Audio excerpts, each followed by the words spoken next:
ఈ రోజున మాట్లాడితే గత పాలకులు మళ్ళీ రౌడిజం చేయడానికో గుండాగర్దీ చేయడానికో రౌడిజం చేయడానికో అలాంటి భావన మళ్ళీ ఉంది. మీకు తెలుసు కదా, రౌడిజానికి గుండాలకి గుండాగర్దీలకి బయటపడితే మన రాజకీయాలకు వస్తాం. కేసులు పెడతాం, వస్తే 29లో మేము అంతు చూస్తామంటే మీరు రావాలి కదా.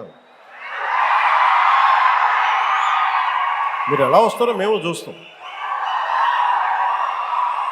నాకు వారి మీద, వైసీపీ నాయకుల మీద ఈరోజు చెప్తున్నాను, మొదటి నుంచి చెప్తున్నాను, వ్యక్తిగతంగా నాకు ఎవరి మీద కక్ష ఉండదు. మనస్ఫూర్తిగా నా గుండెల మీద ఆత్మసాక్షిగా చెప్తాను, నాకు ఎవరి మీద కోపం ఉండదు. కానీ మీరు సగటు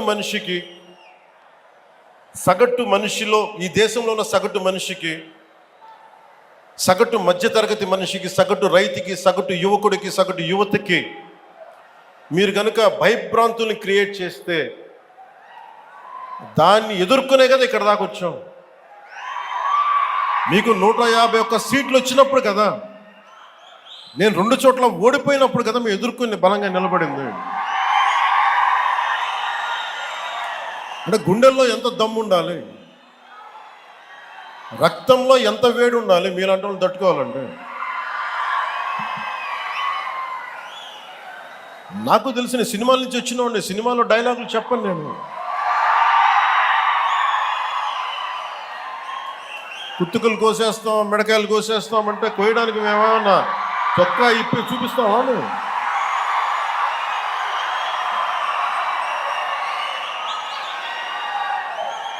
నేను సినిమాలో డైలాగులు చెప్పడానికి కూడా ఇబ్బంది పడతాం. సింహం గడ్డం గీసుకుంది, మేము గడ్డం గీసుకోలేదు. ఈ సరదాగా ఉంటాయి మిమ్మల్ని చీరప్ చేయడానికో సరదాగా చేయడానికి. నిజంగా గడ్డం గీసుకుంటే దరిద్రంగా ఉంటుంది. చూడండి, ఆలోచించండి, స్నానం చేయకుండా మట్టి కొట్టుకుంటా. అంటే ఇవన్నీ ఏంటంటే సినిమాల్లో చెప్పిన డైలాగులు. అవి ఎందుకు చెప్తున్నానంటే సందర్భానుసారంగా చెప్తున్నాను. ఖచ్చితంగా మీరు అద్భుతమైన పాలన చేసి కనుక ఉండుంటే